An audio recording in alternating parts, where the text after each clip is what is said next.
Okay, let us now begin session 4 titled Innovation and Youth Entrepreneurship to the Future of New Partnership for Korea and Africa Startups. It is my pleasure to introduce Mr. Lee Jong-gil, Director of the Management Planning Bureau at the Korea Africa Foundation, who will be moderating the session. Without further ado, let me hand over the microphone to our session chair. 네, 안녕하십니까. 한-아프리카 비즈니스 서밋의 마지막 세션, 한-아프리카 스타트업 파트너십의 미래 좌장을 맡은 한-아프리카 재단 이종길 실장입니다. 반갑습니다. 네, 어제부터 진행된 이제 한-아프리카 비즈니스 서밋에서 우리가 AFCFTA 그리고 신재생 에너지, 방금 전 이제 핀테크 산업까지 다양한 분야에 있어서 이제 한국과 아프리카의 이제 협력 방안에 대해서 이야기를 나눠봤는데. 지금 마지막 세션에서는 우리가 항상 말하는 젊은 대륙, 아프리카와의 또 스타트업 협력, 그리고 청년 기업가 정신에 관한 이야기를 나눠볼까 합니다. 저는 이제 개인적으로 아프리카 대륙에서 이제 가나, 세네갈, 에티오피아, 루안다, 케냐, 남아공, 모로코, 튀니지 다양한 이제 국가들을 방문하면서 스타트업들도 많이 만나고 지원기관도 만나고 또 청년 기업가들도 많이 만났는데 처음에는 제가 이제 가나와 세네갈을 이제 처음 방문했을 때 한국의 어떠한 그 발전된 기술과 그리고 또 뭐 스타트업 정책 이런 것들에 대해서 뭔가 공유를 해주는 그런 목적에서 이제 출장을 갔고 그렇게 뭔가 우리가 좀 공유할 수 있는 것들이 있지 않을까라고 그런 마음을 가지고 방문을 했었습니다. 근데 이제 요즘에는 제가 그 아프리카 국가들을 방문해서 스타트업들을 만나고 지원기관들과 많이 얘기를 해보면 오히려 많은 것을 배워오고 제가 그런 것들에서 좀 많이 배우고 우리 스타트업들이 오히려 더 이제 공유를 받아야 되는 것들이 많다는 생각을 하게 됐습니다. 아마 그 이유에 대해서는 여러분들이 이제 이 세션 마지막에 다다르면 정말로 아프리카 스타트업 생태계가 활성화되어 있고 우리가 정말로 그냥 말로만 협력을 해야 되고 진출해야 되는 것이 아니라 우리 스타트업들이 많은 기회를 찾을 수 있는 곳이 아프리카라는 것을 알 수 있을 것 같습니다. 실제 이제 아프리카를 방문해 보면 청년 그 스타트업 이제 창업가들이 많은 열정을 가지고 있고 또 유럽이나 미국, 뭐 일본 다양한 뭐 대륙과 국가에서도 많은 이제 지원 정책이나 아니면 이제 지원 기관들을 통해서 현재 스타트업 육성을 위한 이제 많은 지원들을 하고 있습니다. 그래서 이번 세션을 위해서 지금 세 분이 이제 아프리카에서 오셨고 자리해 주셨는데요. 일단은 제가 세 분을 간단하게 소개시켜 드린 다음에 발표를 이어가도록 하겠습니다. 먼저 제 왼쪽에는 이제 탄자니아 스타트업 협회에서 오신 이제 시니어 메이저이신 프레이가 제이퍼 님이 자리해 주셨습니다. 네, 박수 좀 부탁드리겠습니다. 네, 그 왼쪽에는 이제 남아공 라우드에일러의 공동 창업자인 케이틀린 자리해 주셨습니다. 그리고 무하메드 부아운 튀니지 한국 상공회의소 전략고문님 자리해 주셨습니다.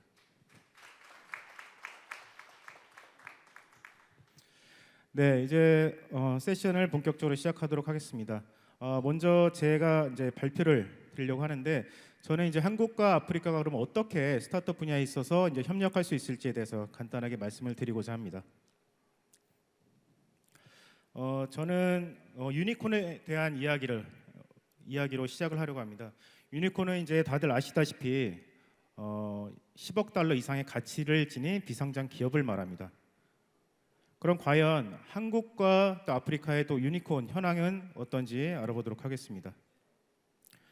네, 2022년 기준으로 이제 중소벤처기업부 발표에 따르면 분야별로 봤을 때는 한국의 이제 총 22개 유니콘 중에 플랫폼 스타트업이 가장 많은 수를 차지했고 그다음은 전자상거래 그리고 핀테크가 뒤를 잇고 있습니다.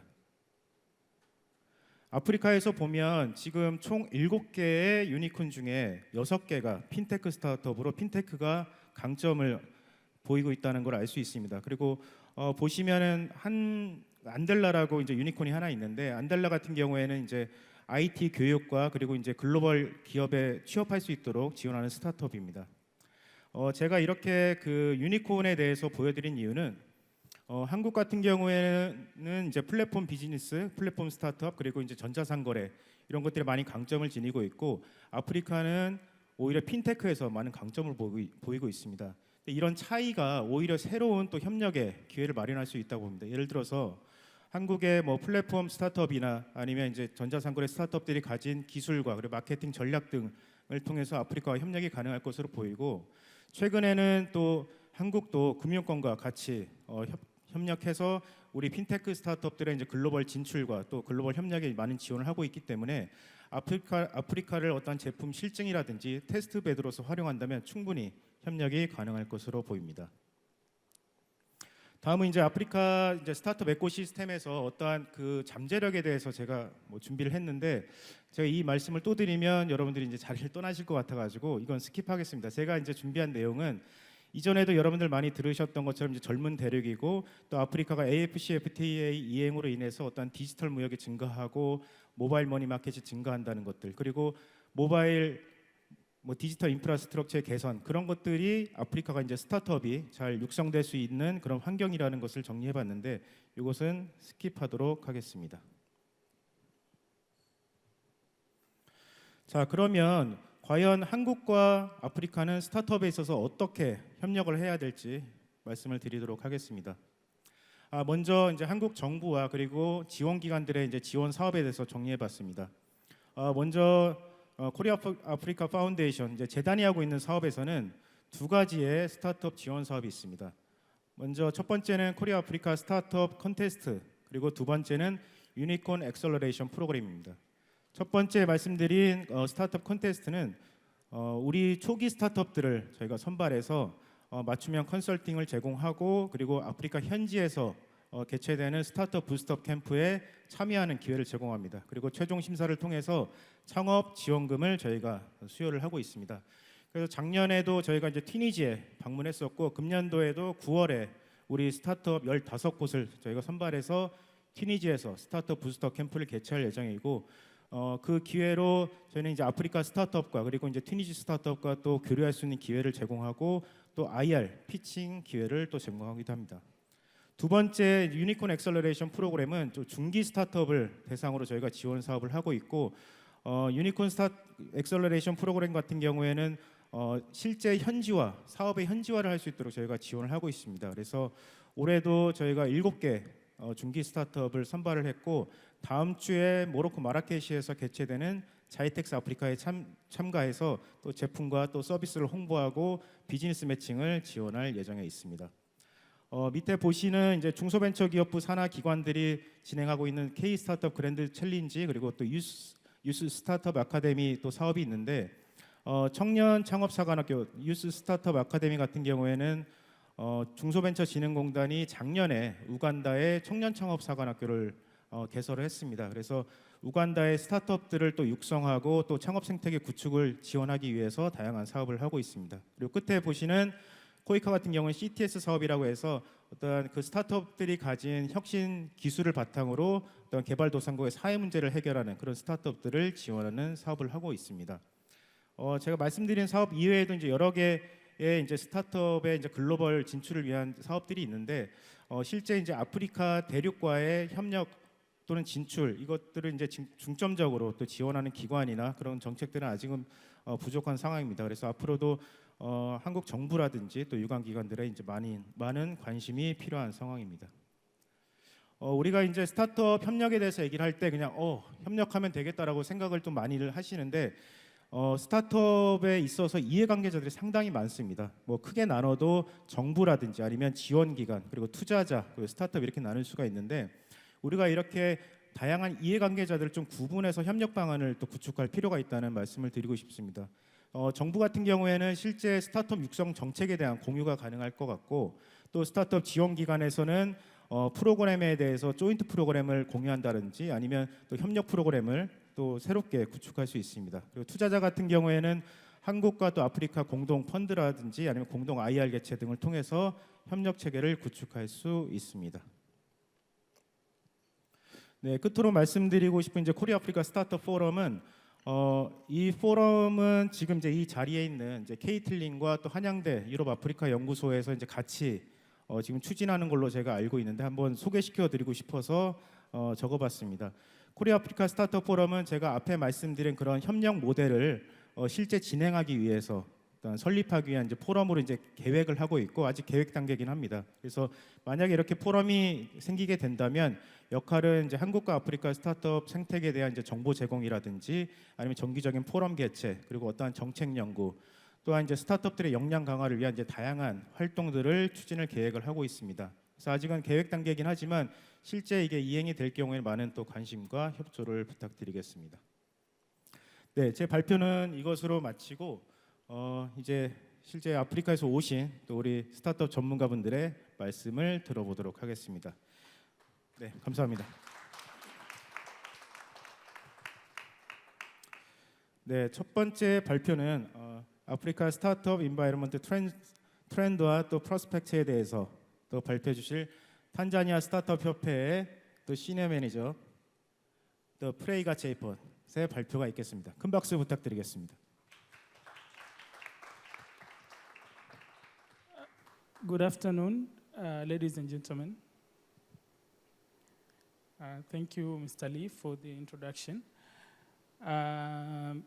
My presentation is quite general, looking at Africa as a whole. So I would like to provide a very brief highlight of what we do at Tanzania Startup Association. We are a membership-based organization, and we represent the interests of startup businesses to other ecosystem stakeholders such as the government, development partners, capital providers, and others. And our key agenda is to lobby and advocate for laws, policies, and regulations that inform the improvement of business environment for startups. We started 3 years ago, and we work with the government of Tanzania through a number of ministries, about 4, on relevant issues. For example, the Minister of Finance on access to finance, Minister of Investment and Trade on improving the general business environment for startups. And we also work with different international governments and organizations, including the US government, the Swiss government, Netherlands, who both have interest in entrepreneurship and innovation in Tanzania. We have also had the honor of hosting Her Excellence Vice President of the US, Kamala Harris, during her recent visit to Tanzania.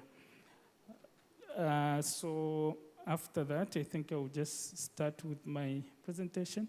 I will look at African startup environment trends and prospects.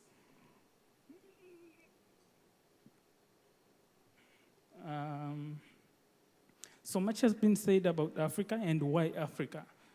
From population to number, demographic structure, the middle class, the free trade area. So I'll just skip that as well to save time. And I will start from this slide, which gives a highlight of African startup ecosystem as a whole. And I'll look at a number of things, including the number of startups, which is over 12,000, growing at double digits every other year. And these are startups that are known, growing, and investable. But also, if you look at the trend of investments, all kind of financial, it includes all kind of financial instruments used to provide financing. Above 100,000, you see it has been growing at a very double-digit 24% year over year, which is above global average. Even when you look at number of deals completed year over year as well, which shows the African startup environment is growing and attracting massive interest from outside, but also even local capital providers have been gaining momentum. And in Tanzania specifically, the government has allocated 10 billion shillings to establish National Venture Capital Trust Fund that will be used to de-risk startups and make them ready for commercial investors. This slide provides an overview of investment over the past 5 to 10 years. All data actually are from past 5 to 10 years of investments. and it groups the investment into regions, and you see that there is a sort of even distribution when it comes to attracting investment, which shows that the opportunities across Africa. There's no, simply put, there's no side or like a region that's worse than the other, because they are all performing relatively well. This is funding by sector, which shows, as most people here have highlighted, the fintech or financial sector is doing very well, but also we have seen a rise in other sectors such as information technology, or also known as software service, agri-tech, healthcare, and utilities rising, which means that the startup ecosystem, but also the service and products industries are growing beyond the traditional sectors that we have known are dominating the startup ecosystem over the last 10 years. Another snapshot that I would like to offer is improving business environment efforts. And we see a number of African countries establishing small business acts or startup acts in order to provide mechanisms to deal better with startups. The number is growing. On the left side, there is a map with number of African countries with SBAs or startup acts. And on the left side, you see pretty much every African country is working towards establishing a startup act or a small business act. And specifically in Tanzania, we are in our very early stage of establishing the startup act. We are working with the government through the Ministry of Information and Technology, but also with other partners from Swiss and the US government.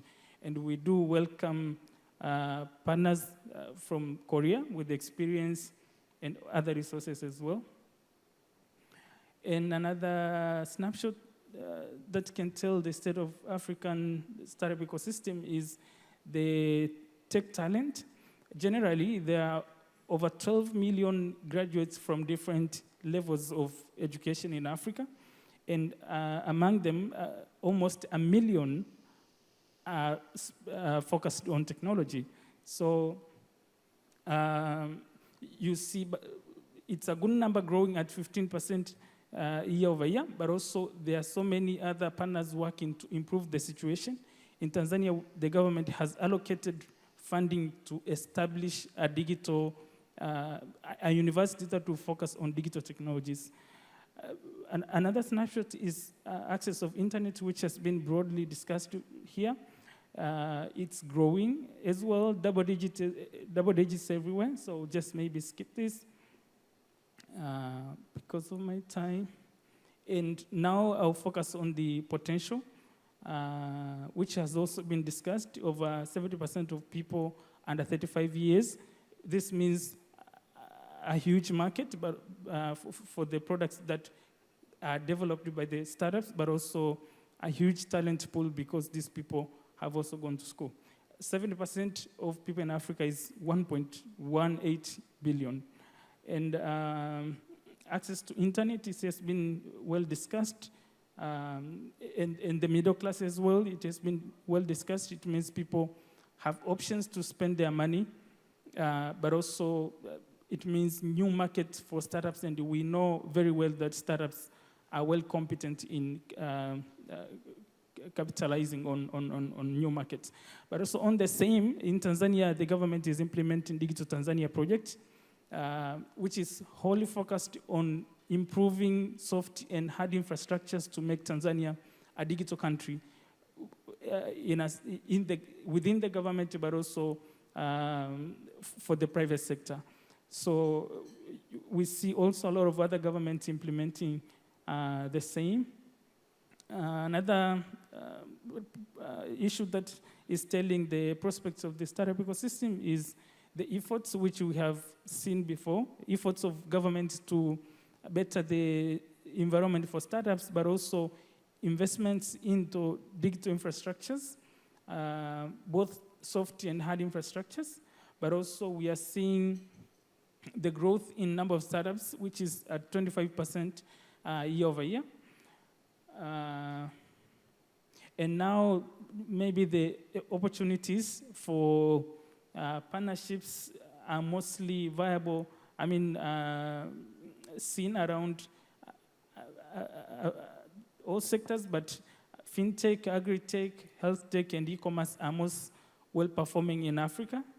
And as we can see, they are all performing, growing at double digits year over year. But also, because there's a huge opportunity on the ground for this sector to grow even further, given the circumstances that we have in each country. So I think I've saved time. Okay, thank you. I will just leave it here now.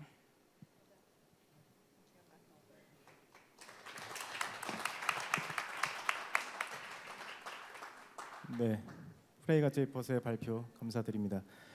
네, 지금 이제 발표를 듣다 보니까 이제 그 아프리카의 전반적인 또 스타트업 생태계에 대해서 또 분야별로 또 이제 뭐 투자라든지 딜에 있어서 이제 어떻게 현황이 흘러가고 있는지 한눈에 좀 알 수 있는 시간이었고요. 이어서 그 케이틀린의 발표를 부탁드리도록 하겠습니다. 케이틀린은 아프리카 테크 컨티넨트 오브 더 퓨처라는 이제 주제로 발표를 해주시겠습니다. 네, 박수 부탁드립니다.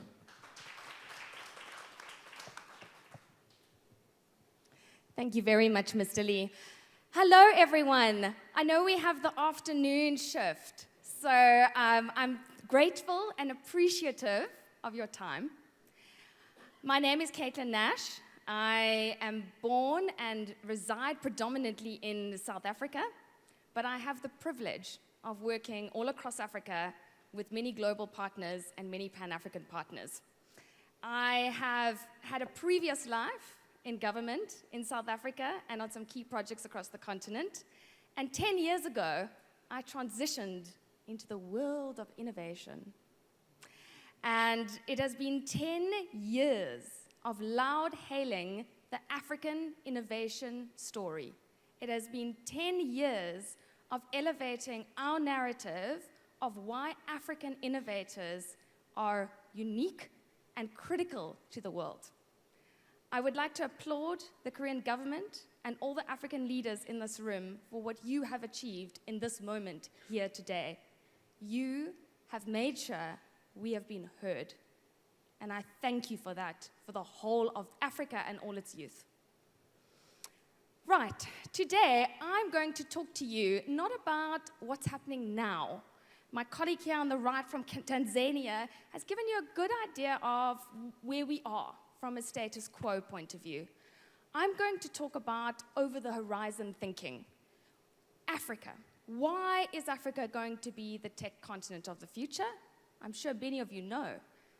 The fact that we are all quoting the same stats and saying the same thing means we are brutally aware of the opportunity. But how do we activate it?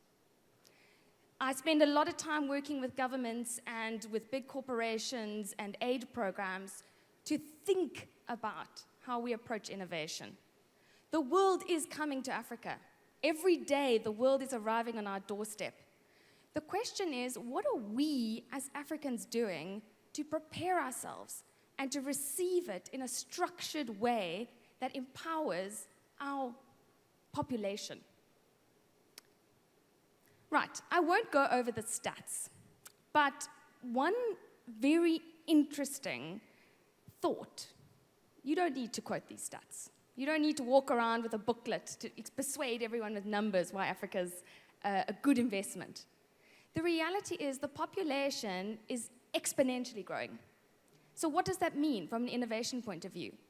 We cannot, from a development point of view, meet these exponentially growing demands through linear development. We have to find leapfrog solutions. Now, it just happens that Africans are incredibly good at developing leapfrogging innovations.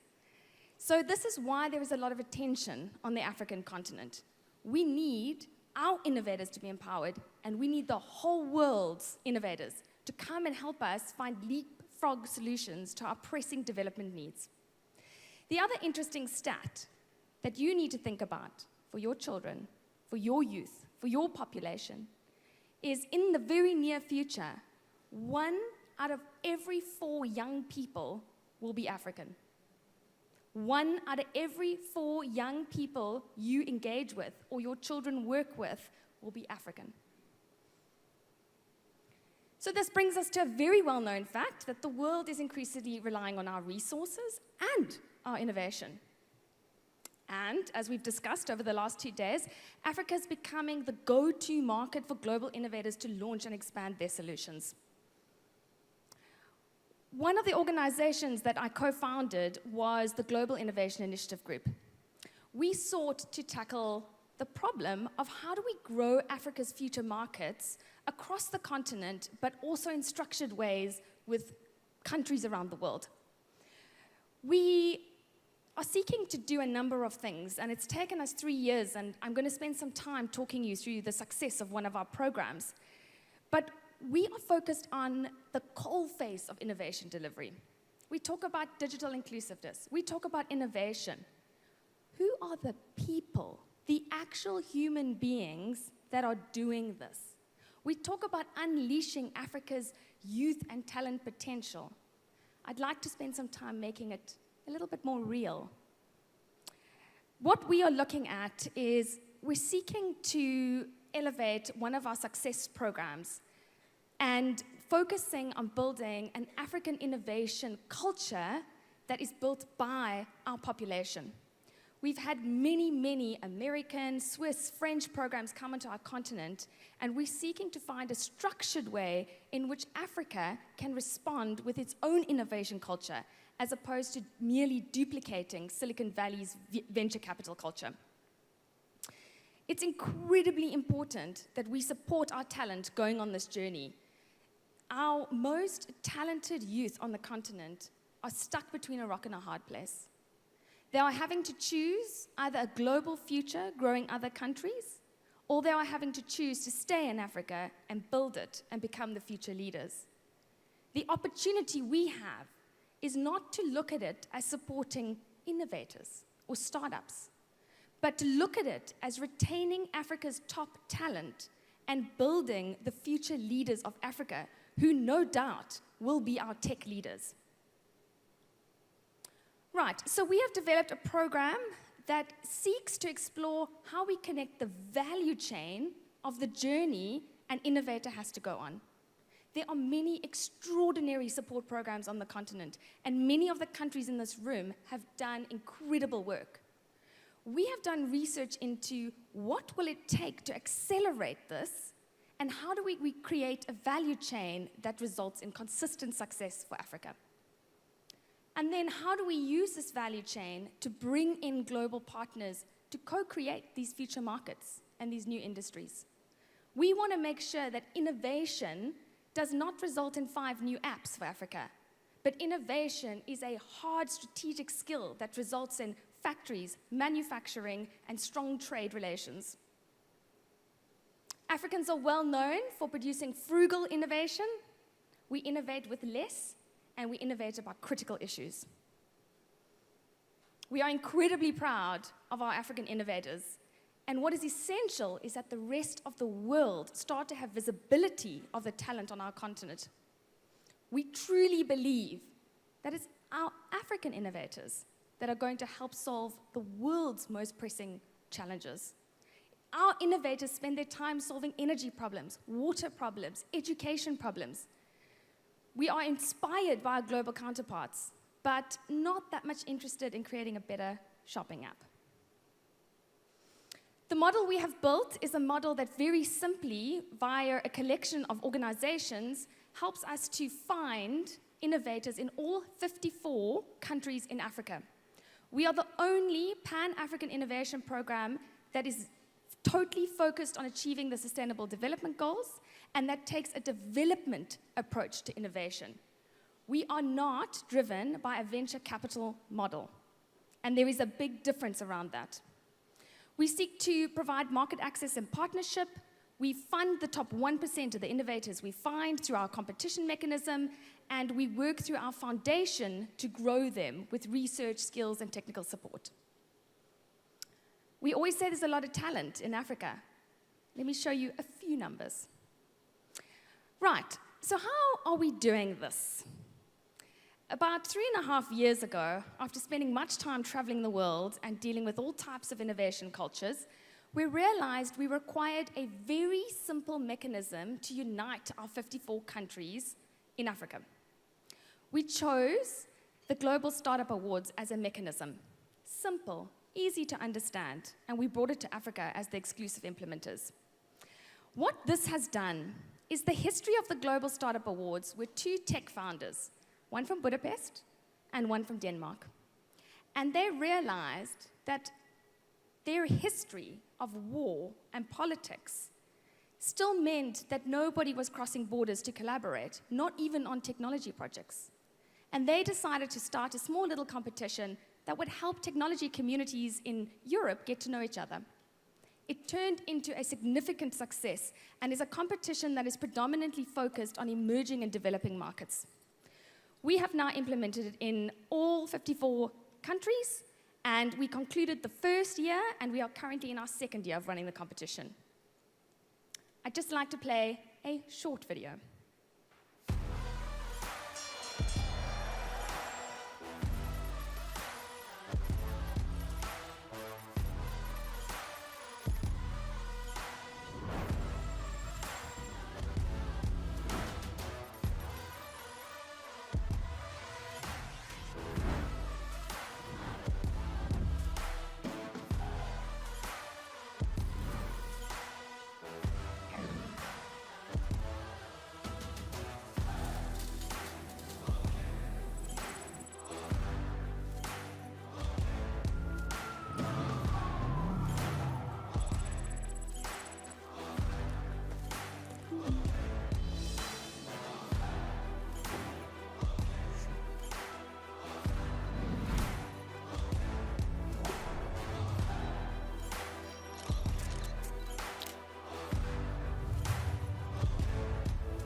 Thank you. So that was from our first year, and the reason I wanted to show the video is there is a need for energy amongst our youth. Someone spoke about moving with passion, moving with determined action, and that is definitely what's needed as a united force on the continent. Right, so I want to tell you quickly about the case study. So that was a competition. We all know about innovation competitions. Let me tell you what the impact of that little competition was. In the 10 years of the Global Startup Awards running, no African has ever participated. After we implemented the program, which took us 3 years to build, we took our first delegation of African winners to Denmark in May this year. Africa won the Best Newcomer of the Year, a Ugandan startup. The global best startup of the year was from Ethiopia.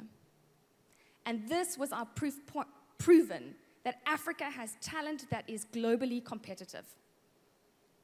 Right, just very quickly, in previous years, we get about 9,000 entries. That is our pipeline of startups that we're engaged, and we work across the various categories strongly aligned to the startup development goals. This is a sample of some of the startups. Cubic, who is the Global Startup of the Year, who stems from Ethiopia, they take plastic and recycle it into bricks that are fire resistant and are being used to build rapid, low-cost, affordable housing. We have Scarab Tech that has a machine that is processing waste, and we are working with them to get it down to a household level where every African can recycle their waste at their house and use them for energy. From a waste management point of view, we focus on low-tech solutions as well, BioBoo does black soldier fly farming, and we're looking at protein, provision of nutrition for the continent. And financial inclusion, Imata, is a good example of microfinancing to our agricultural sector. Right, very quickly, we have lots of experience in building global bridges all around the world. Here's an example. We've hosted events, summits, dialogues. This is an example of our colleagues who came from Japan. We often have people coming across saying, we are looking for problems to solve and we want to solve them here in Africa. We've scaled international innovation into Africa and built partnerships. This photo here, this woman with the blonde hair, she's the founder of the world's first HIV self-test. It comes from the United Kingdom. We helped her launch it in Africa and get her commercialized and aligned to the regulations in order to help the various communities. Right, my last slide is this one. This is very briefly just an example of what happens if you support a program like ours. This is Cube, for example.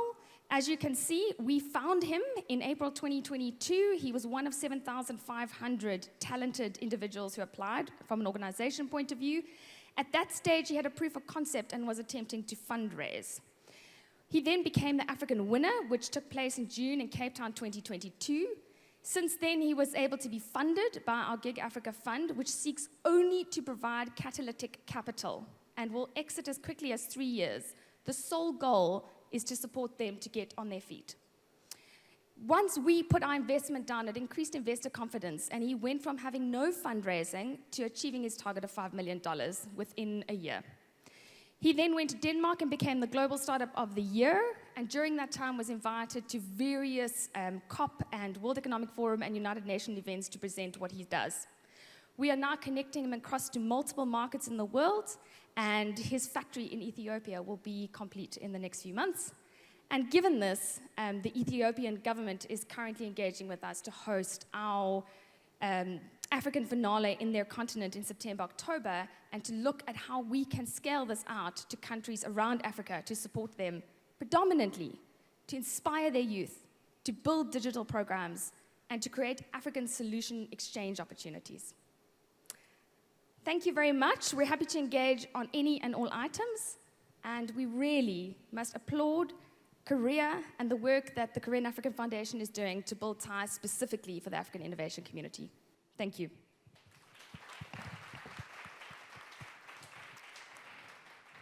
네, 케이틀린의 발표 감사드립니다. 실제 이제 케이틀린이 이제 언급한 글로벌 스타트업 어워즈 아프리카의 경우에는 아프리카에 보면 뭐 아프리카 테크 페스티벌도 있고 또 아프리카 아레나 그랜드 서밋 뭐 여러 가지 메이저 대회들이 있습니다. 근데 글로벌 스타트업 어워즈 아프리카가 정말 대표적인 또 아프리카의 그런 스타트업 또 이벤트로 또 대회로 또 자리 잡아가고 있어서 제가 이제 재단 사업으로 설명드렸던 그 스타트업 아이디어 컨테스트에 이제 작년에 수상했던 스타트업들이 올해는 케이틀린이 언급한 것처럼 이제 에티오피아에서 9월 또는 10월에 글로벌 스타트업 어워즈 그랜드 피날레가 이제 있을 예정입니다. 그래서 작년에 그 재단 사업을 통해서 선정된 그리고 수상한 그 스타트업들과 함께 저희가 아프리카에 그리고 에티오피아에 방문해서 실제 그 대회에서 이제 수상한 또 아프리카 스타트업들과 또 아이디어도 공유하고 또 다양한 이해관계자들을 만나는 그런 시간을 마련할 계획에 있습니다. 그리고 이 자리를 빌어서 이제 케이틀린의 경우에는 재단 사업에 있어서 그 컨설턴트로서 많은 역할을 해주고 있어서 다시 한번 감사드린다는 말씀을 드리고요. 지금 이제 아까 프레이가 제이폿의 발표에서도 있었고 지금 케이틀린의 발표에서도 있었던 공통된 단어가 하나 있습니다. 여러분들 뭐 그 캐치하셨을지 모르겠지만 테크 탤런트라는 말이 같이 이제 두 분이 언급하셨는데 실제 이제 아프리카의 그러한 우리가 흔히 개발자라고 하죠. 그러한 뛰어난 역량을 갖춘 개발자들이 상당히 많이 있습니다. 그래서 제가 말씀드렸던 아프리카 유니콘 중에 하나가 이제 안델라라는 곳인데 안델라의 경우에는 이제 그 점에 포착해서 나이지리아에서 그런 개발자들을 양성하고 또 그 개발자들이 또 글로벌 기업에 취업할 수 있도록 그렇게 좀 플랫폼인데 그렇게 해서 이제 유니콘이 되었고 그러다 보니까 이제 글로벌로 취업하는 그러한 그 인력들을 또 관리하기 위한 또 스타트업들이 또 생겨납니다. 예를 들어서 뭐 인사 관리라든지 아니면 뭐 급여 송금이라든지 이렇게 또 파생되는 또 여러 가지 다른 분야의 또 스타트업들이 많이 생겨나고 있고 또 그를 통해서 또 고용 창출이 되고 이러한 또 긍정적인 또 효과들이 나타나는 현상을 볼 수 있습니다. 네, 그럼 이제 또 마지막 발표 모하메드 부하운. 제가 3월달에 튀니지에 가서 이제 스타트업에 대한 또 많은 또 열띤 대화를 이어갔었는데 그때 이제 또 다 마치지 못해서 제가 한국에서 또 한번 뵙자고 했는데 이렇게 또 모시게 돼서 또 영광으로 생각합니다. 모하메드 부하운은 이제 튀니지 한국 상공회의소의 이제 전략 고문을 맡고 계시고요. 오늘은 그 혁신의 튀니지 청년 기업가 역량 강화에 대해서 발표를 해주실 예정입니다. 네, 박수 부탁드리겠습니다.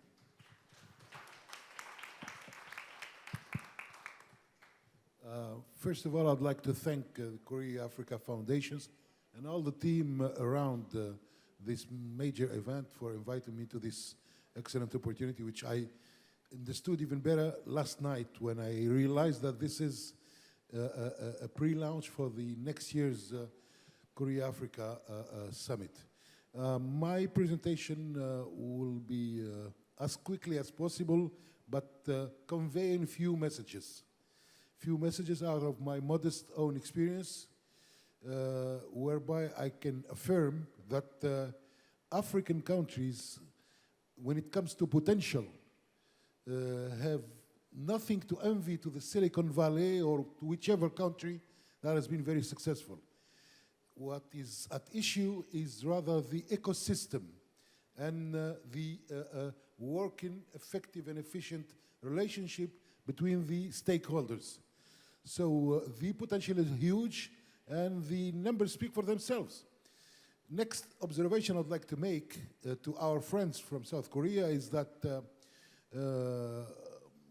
honestly, everybody realized the huge potential in Africa, but very few are saying that there is a global competition between the oldest colonial empires, plus the US, plus the Russians, plus the Japanese, plus. So the smartest from all of these competitors when it comes to the huge opportunities in Africa will be the one who will be playing the game differently. And playing the game differently, if you really understand the mindset and the culture in Africa, no matter what region you're talking about, is playing it fair, playing it win-win, playing it really helping us make the best of our potential. And to all of my friends in Africa, please let us no longer consider the fact that Africa is very rich by its minerals. Africa can only be very rich if all the stakeholders, and mainly in particular the policymakers, realize that the richest, most valuable asset of Africa are the human resources. Of course, we need to review the industrial policy, the education policy, and improving and enhancing the entrepreneurship ecosystem. Now, very briefly, Tunisia has had an interesting entrepreneurship ecosystem moving forward, but that is also part of the DNA of Tunisia.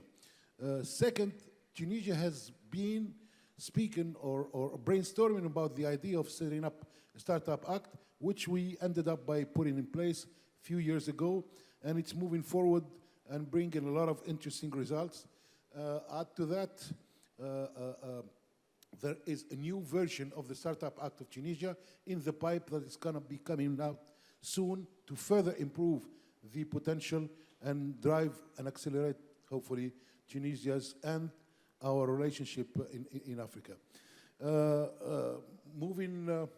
I know we have not that much time, but just to give you an example of the results of this potential in Tunisia, many of you maybe have heard about the startup InstaDeep, which is a startup that was, believe it or not, founded by two Tunisian engineers with hardly $2,000 of paid-in capital.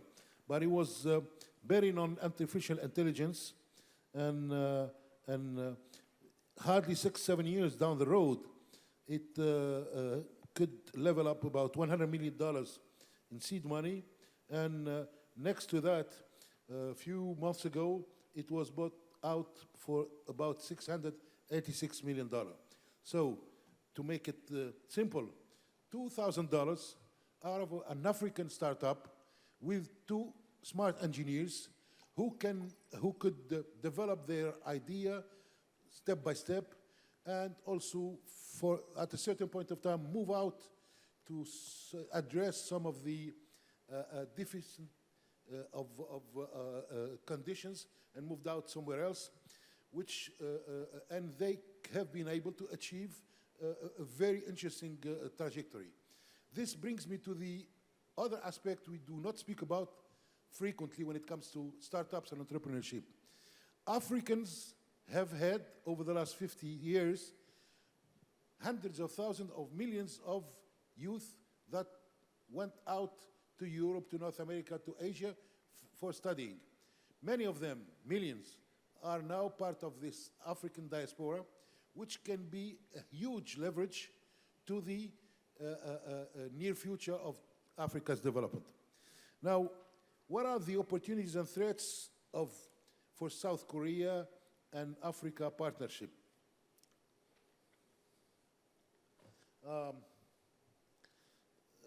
Of course, for a lot of people looking at this for the first time, they typically would say the distance, the difference in culture, the language are the kind of handicaps that are not necessarily going to be helpful. In fact, if we look at the open innovation doctrine, this, in fact, could be on the opposite, an interest vector for innovation and further bringing in new ideas.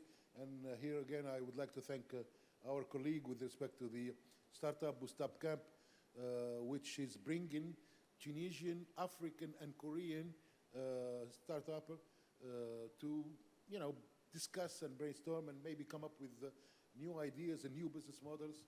Shall I remind that the innovation is not necessarily exclusively about innovations in technical or in production process, but it could come up with within the marketing sphere or within sometimes the kind of ideas that are not necessarily considered capital intensive.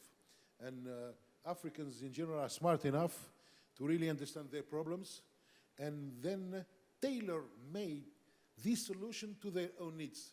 On the opposite, when you're talking about foreign countries or foreign companies, multinational or smaller, looking at the opportunities for business in African markets, they typically come up with oversized, over-dimensioned solutions to what other African could have been doing better or got involved to downsize and get a more competitive solution.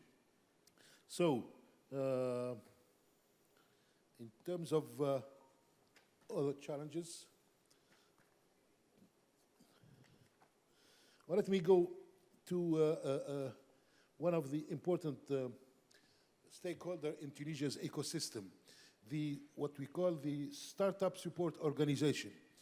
The more these are involved, the better the outcome of the given national ecosystem. And this is out of my modest experience.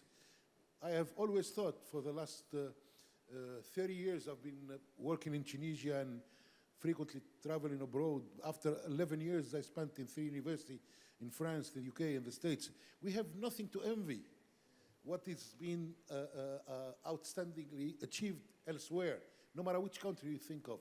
But we have our own problems in terms of public policies, in terms of working ecosystem, and in terms of lack of finance.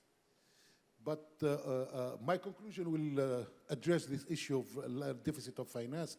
But let me insist, first of all, on the critical role of the Startup Support Organization, what is commonly qualified by the expert as the mentoring and the coaching. But then again, let us make sure that the mentors and the coaches involved to support the startups are not what sometimes in some countries have had the kind of behavior of mercenaries running after some financing for their own interests and not for the rest, for the startups. In conclusion, I would like to go quickly to this idea of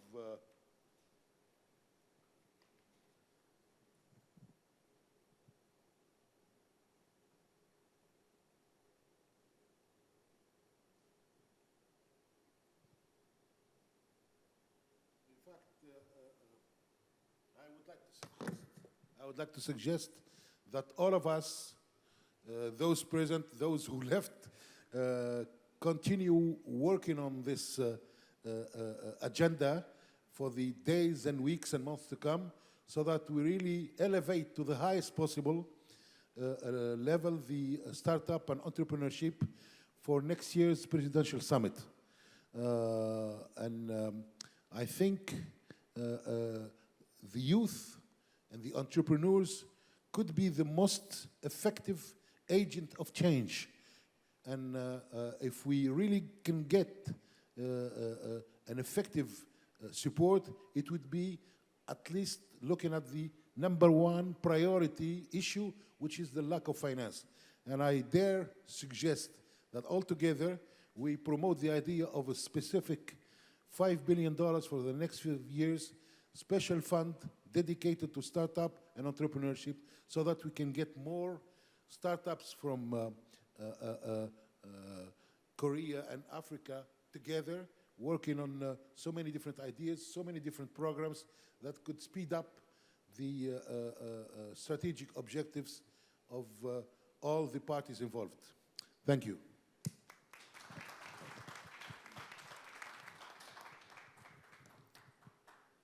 네, 모하메드 본 전략고문님의 발표 감사드립니다. 그 결론에서 말씀해 주신 것처럼 이제 한아프리카 정상회의의 어떤 이제 아젠다로서 이제 제안해 주신 내용도 상당히 인상이 깊었고, 제가 이제 튀니지에서 이제 전략고문님 만나가지고 얘기를 하다가 이제 재단에서 이제 선정한 스타트업들이 9월에 이제 튀니지에 가서 한아프리카 스타트업 부스터 캠프에 참여를 하게 됩니다. 그래서 그러면 이제 튀니지 스타트업들도 저희가 이제 모집을 해야 되기 때문에 일반 공고를 내서 한번 관심 있는 튀니지 스타트업들을 모집하자라고 얘기를 했을 때, 그렇게 되면 업무가 마비된다고, 절대 그렇게 하면 안 된다. 그 말은 이제 너무나 많은 이제 또 튀니지 스타트업들이 또 생겨나고 관심을 가지고 있기 때문인데, 아까 말씀 주신 것처럼 그러한 스타트업 육성 정책이 이제 활발하게 또 이제 많은 스타트업들이 또 생겨나고, 또 그러한 또 스타트업들 중에 또 성공한 스타트업들이 나오고, 그러한 또 배경이 될 수 있었던 게 아닌가 싶습니다. 네, 세 분의 이제 발표를 다 들었는데요. 일단은 제가 조금 전에 이제 케이틀린이 어떤 코멘트 하나 또 필요하다고 해서 제가 케이틀린에게 마이크를 잠깐 건네도록 하겠습니다. Thank you, Mr. Lee. I wanted to leave the room just with one statistic. In terms of when we set our innovation targets, it's critical that we have Africa-centric innovation targets. We talk extensively about chasing the unicorn. The unicorn was a concept developed by Silicon Valley, where it was, imagine one day there was a business worth $1 billion. For context, $1 billion is 0.004% of the US GDP. 0.004%, the same percentage, is $17 million of the South African GDP. And I want to share that perspective in terms of us setting our own metrics and how much work is still required for our startups to grow alongside our GDP. And while we are wanting to chase unicorns, Africa offers a more real and robust opportunity to grow what we term camels, which are strong, sustainable businesses.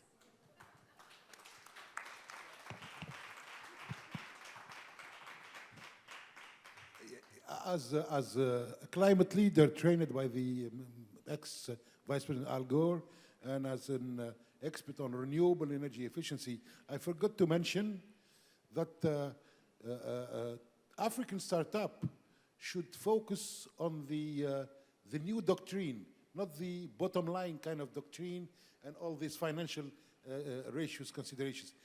Each and every startup coming out of this strategic alliance between South Korea and Africa should favor more the triple bottom line, the environmental, the social and the business, but not just the business.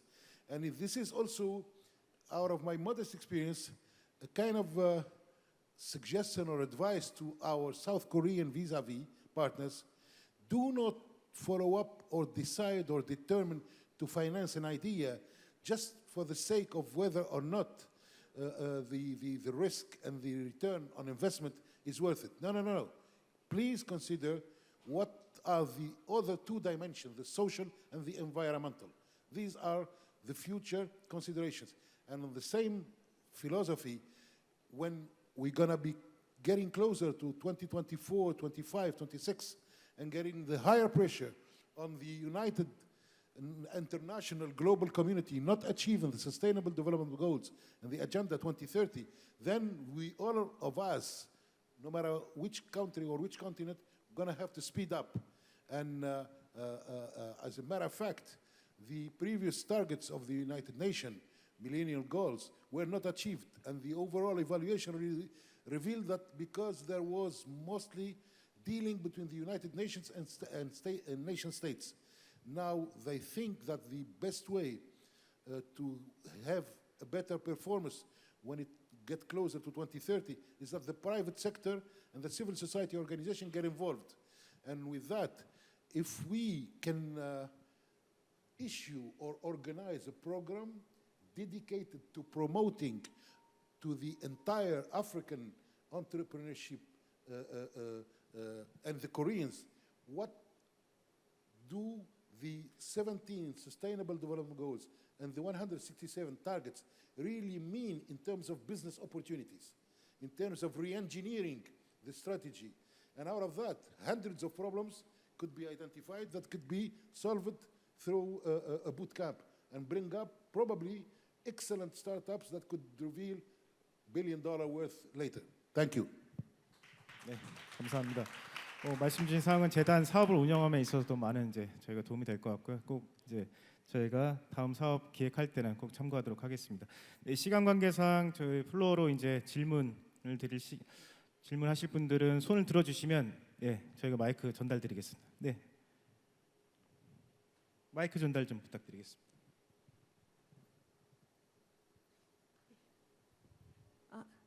네, 안녕하세요. 저는 코이카 서아프리카실에서 일하고 있는 박진아라고 하고요.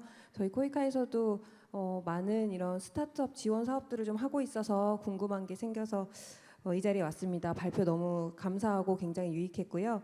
질문 드릴 거는 어렵진 않은데 이제 저희 실장님께 여쭤보고 싶은 것은 아프리카 스타트업의 좀 특징이나 아니면 이제 강점이라고 볼 수 있는 것, 그리고 약점이라고도 볼 수 있는 것들을 좀 다양하게 아실 것 같아서 질문 드리고 싶었습니다. 이게 발표에서는 기술 기반 그리고 청년들이 굉장히 많은 점, 이런 점들을 좀 알 수 있었는데 그 외에 다른 이제 특징들이 있는지가 좀 궁금하고요. 두 번째 질문은 저희 같이 이런 육성 사업이나 지원 사업을 하는 기관 그리고 프로젝트에 좀 어떤 점들을 유의하면 좋겠다라고 생각하시는 부분이 있으신지 공유해 주시면 감사하겠습니다. 그리고 마지막 질문은 케이틀린 씨한테 질문하고 싶은데요. 아프리카 지역의 특정한 이런 국가나 그룹에서 좀 투자를 하고 있는 국가나 이런 분야가 있는지가 좀 궁금해요. 그래서 어떤 투자자 그룹들이 아프리카에 좀 관심이 있고 또 현재 지금 투자를 많이 하고 있는지 공유해 주시면 감사하겠습니다. 네, 질문 감사드립니다. 제가 이거 정답처럼 말씀드릴 수는 없지만 저도 이제 한 6년 정도 계속 이제 아프리카 스타트업 생태계라든지 또 우리 스타트업들 또 진출 관련해서 업무를 하다 보면서 느낀 점은 실제 어떠한 아프리카 스타트업의 강점, 약점 이런 것보다는 아프리카 스타트업 환경에 있어서의 뭔가 좋은 점과 아니면 조금 열악한 점 이런 것들을 좀 느낄 수 있었는데, 좋은 점은 아프리카에 우리 스타트업들이 만약에 진출을 한다라고 했을 때 뭔가 아까 제가 말씀드렸던 것처럼 테스트베드로서 정말로 우리의 제품을 테스트해보고 또 이것을 어떻게 적용할지 그런 것들을 정말로 우리가 다른 한국에서 한다기보다는 아프리카에서 했을 때 훨씬 더 그런 규제면이나 이런 것들이 좀 더 자유로운 면들이 있어서 그런 것들에 있어서는 충분히 어떠한 아프리카 스타트업 생태계의 강점을 지니고 있다고 보고요. 그리고 이제 아프리카 스타트업 생태계에 있어가지고 많은 스타트업들이 이제 양성이 되고는 있는데 실제 그 스타트업들에게 어떠한 이제 투자로 이어져서 그 스타트업들이 성장할 수 있는 기회가 솔직히 많지는 않은 것은 사실이에요.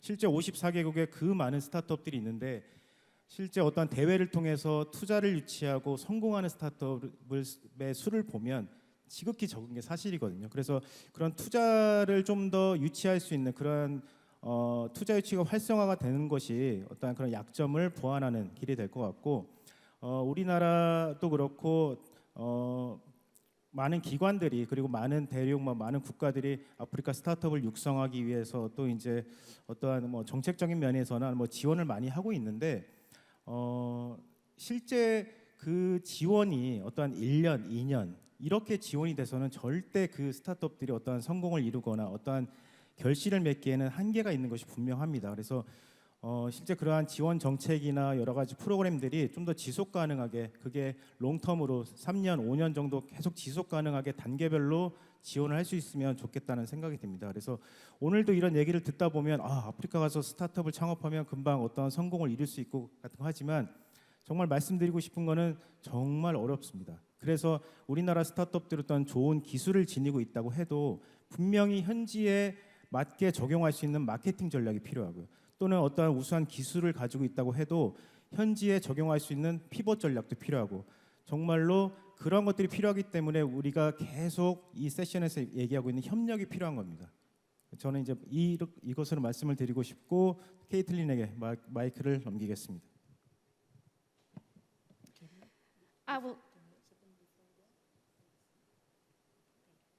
I wanted to add on the same before Caitlin jumps into the next question, or not Mr. Lee was responding. My addition is to be very mindful of the context because context from the profile of an African startup is quite different from the profile of a Korean or American startup. And I would like to give a very brief example. We are a membership-based organization, and we have over 700 members who are startup businesses from different sectors and across the country. And when you look at the growth stage distribution, you realize you have over 50% at growth stage. You know the growth stages of startup, you know, and very fewer at scaling and exiting stage or ready to exit. So, but these are people who are ready, they have the product, they have the drive, they have the infrastructure ready to scale. They're just maybe missing the investment or some growth hacks for them to scale into other markets. So when you come with the mindset of an American startup or a Korean startup, you might think those do not qualify, for example, to be in your program, but they just need a little push for them to be where they have you think they should be. So, and we have seen this a lot in Tanzania. A lot of investment firms or VC, they reach out, they ask for introduction to startups who are working in this sector or that sector. And then later on, you ask how many, were you successful? Did you manage to move ahead with anyone? And over the years, we realized there was always a mismatch between what foreign investors expected from the startups and what the most startups could offer. And then we have started now telling the investors, what is your strategy? If you're coming, when you're going to talk to startups, what exactly are you looking for? But because, like I said, context is important. Koika has some programs in Tanzania that we see. We believe you have learned quite, many lessons that you can apply, but also when you are now probably implementing future programs. Thank you. Thank you. Right, we are 3.5 minutes over, so I will be quick. I think you've asked a clear but complex question. The very clear answer is Africa is well known for having the king countries. Kenya, Ivory Coast, Nigeria, Ghana, South Africa, top investments typically over the years for innovation and tech. However, the data is radically improving on the venture capital deals on the continent and is very easily and readily available on the internet. That is more up to date.